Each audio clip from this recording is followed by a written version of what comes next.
오래된 서고의 희미한 불빛 아래 한 권의 책이 놓여 있습니다. 그 책의 이름은 환단고기.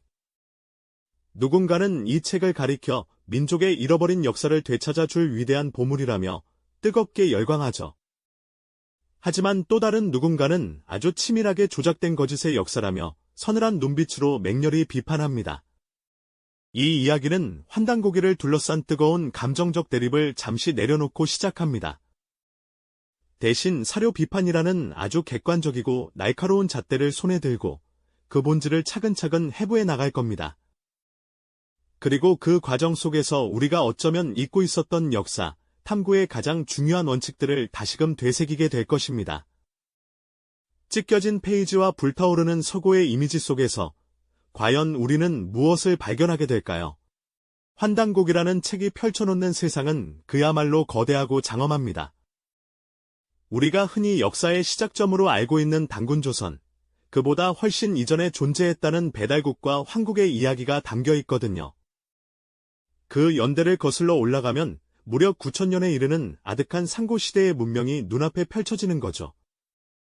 광활한 대륙을 호령하며 찬란한 문화를 꽃피웠던 우리의 고대 선조들. 그리고 이 지점에서 많은 한국인들이 강렬한 감정적 이끌림을 느끼게 됩니다. 만주 벌판을 거침없이 달리던 고대 국가의 기상, 백두산 천지에 깃든 민족의 정기, 그리고 박물관 유리관 속에 고이 잠들어 있는 비파형 동검의 날카로운 기배까지. 환단고기는 이 모든 상징들과 결합하며 우리에게 잊혔던 민족적 자부심을 강하게 자극합니다. 마치 오래된 가족 앨범에서 한 번도 본 적 없는 위대한 할아버지의 사진을 발견한 듯한 경외감과 호기심을 불러일으키는 것이죠. 하지만 이 눈부신 역사 이야기는 곧 뜨거운 논쟁의 불씨가 되었습니다. 1979년 이효립이라는 인물에 의해 책이 공개된 이후 학계는 큰 충격에 빠졌습니다.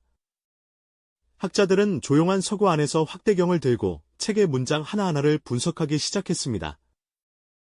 그들의 눈에 비친 환단고기에는 수많은 의문점이 존재했습니다. 신문의 헤드라인을 장식하고 텔레비전 토론 프로그램의 주제가 되면서 사회 전체를 뒤흔드는 거대한 파장으로 번져나갔습니다.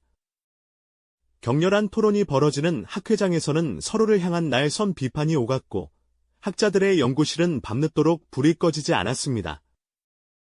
환단고기는 더 이상 단순한 고서가 아니었습니다. 그것은 한국 사회의 역사인식과 정체성을 둘러싼 거대한 이념 대립의 상징이 되어버린 것이죠. 이렇게 혼란스러운 상황 속에서 우리는 어떻게 진실의 가닥을 잡을 수 있을까요? 바로 이때 필요한 것이 사료 비판이라는 역사가의 가장 중요한 도구입니다. 첫 번째는 외증 비판입니다.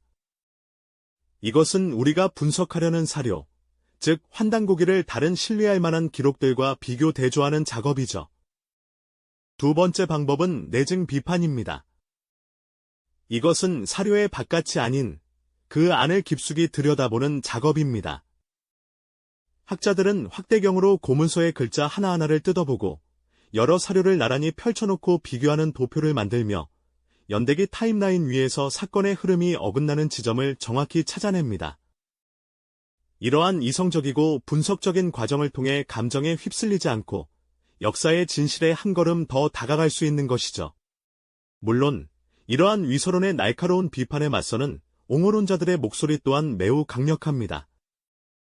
그들은 위서론이야말로 일제강점기 시절 일본 학자들이 우리 역사를 의도적으로 축소하고 폄하하기 위해 만든 식민사관의 연장선상에 있다고 주장합니다. 잃어버린 민족의 정기를 되찾고 위축된 역사를 바로 세우기 위해서는 환단고기와 같은 새로운 사료를 적극적으로 발굴하고 재해석해야 한다는 겁니다. 마치 잊혀진 역사를 찾아 나서는 고독한 탐험가처럼 그들은 주류 학계가 외면하는 곳에서 진실의 조각을 찾으려 합니다. 이러한 주장은 많은 대중의 마음에 깊은 공감과 울림을 줍니다. 독립을 위해 모든 것을 바쳤던 독립운동가들의 모습 위로 민족의식을 고취하는 열정적인 강연 장면이 겹쳐지면서 감정적인 호소력을 더하게 되죠. 우리의 위대한 역사가 누군가에 의해 의도적으로 숨겨졌다는 생각은 상처받은 민족적 자존심을 회복하고 싶은 강렬한 열망과 만나 거대한 지지 흐름을 형성하게 됩니다. 이처럼 환단고기 옹호론은 단순한 역사 해석을 넘어 민족주의적 열망과 깊게 결합된 사회적 현상으로 이해해야 하는 측면이 있습니다. 결국 환단고기 논쟁을 깊이 들여다보면 우리는 이것이 단순히 책 한 권의 진위 여부를 가리는 문제를 넘어선다는 것을 깨닫게 됩니다. 환단고기는 마치 거대한 거울과도 같습니다. 그 거울은 한국 사회를 비추며 우리에게 아주 근본적인 질문들을 던지고 있거든요. 환단고기는 바로 이 모든 질문들을 우리 사회의 한복판으로 끌어왔습니다. 다양한 사람들이 한자리에 모여 열띤 토론을 벌이는 모습, 한반도의 지형이로 여러 역사적 상징물들이 겹쳐 보이는 이미지처럼 이 논쟁은 우리의 과거와 현재, 그리고 미래를 관통하며 계속해서 생각할 거리를 던져주고 있습니다. 진실은 감정의 영역이 아니라 차가운 이성의 영역에서 찾아야 한다는 중요한 교훈을 말입니다. 우리는 이 논쟁을 통해 맹목적인 믿음이나 무조건적인 부정을 넘어 비판적인 사고와 사료에 대한 깊이 있는 이해를 바탕으로 우리 자신의 역사를 주체적으로 탐구하는 자세를 배워야 하는 것이죠. 만약 당신의 손에 역사의 한 페이지를 직접 기록할 수 있는 기회가 주어진다면 당신은 어떤 이야기를 담아 후세에 남기시겠습니까? 오늘의 이야기가 흥미로우셨다면 구독과 좋아요를 통해 저희의 여정에 동참해주세요. 다음 시간에는 또 다른 흥미로운 지식 이야기로 여러분을 찾아뵙겠습니다. 만약 당신의 손에 역사의 한 페이지를 직접 기록할 수 있는 기회가 주어진다면 당신은 어떤 이야기를 담아 후세에 남기시겠습니까? 오늘의 이야기가 흥미로우셨다면 구독과 좋아요를 통해 저희의 여정에 동참해주세요. 다음 시간에는 또 다른 흥미로운 지식 이야기로 여러분을 찾아뵙겠습니다. 이 주체적인 탐구의 자세란 우리에게 위안을 주는 달콤한 이야기만을 선택적으로 취하는 것이 아닙니다. 때로는 불편하고 초라하며 심지어는 부끄러운 과거의 모습까지도 정면으로 마주할 용기를 의미합니다. 역사는 현재의 우리를 위로하기 위해 존재하는 맞춤형 서사가 아니기 때문입니다.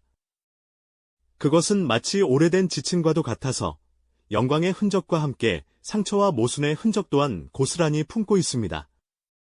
고고학자가 수천 년 된 토기 조각 하나를 발견했을 때 그는 그 조각만으로 성급하게 화려한 왕국의 전체 모습을 상상하지 않습니다. 대신 흙먼지를 조심스럽게 털어내고 그 표면의 무늬와 재질, 함께 발견된 다른 유물들과의 관계를 면밀히 분석하며 아주 작은 단서로부터 과거의 모습을 신중하게 복원해 나갑니다.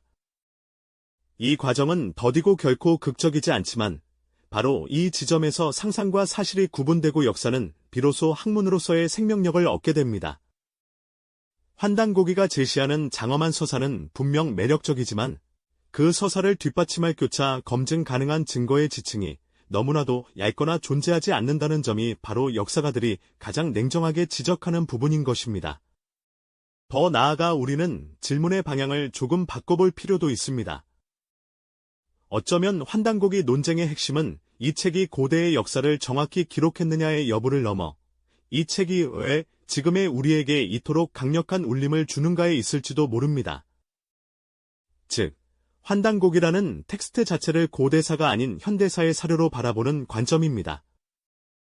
이 책이 대중에게 널리 알려지고 열띤 지지를 얻기 시작한 시기는 한국 사회가 급격한 경제 성장을 이루었지만 동시에 식민 지배와 전쟁의 상처로 인한 깊은 문화적 공허함과 정체성의 혼란을 겪고 있던 때와 맞물립니다.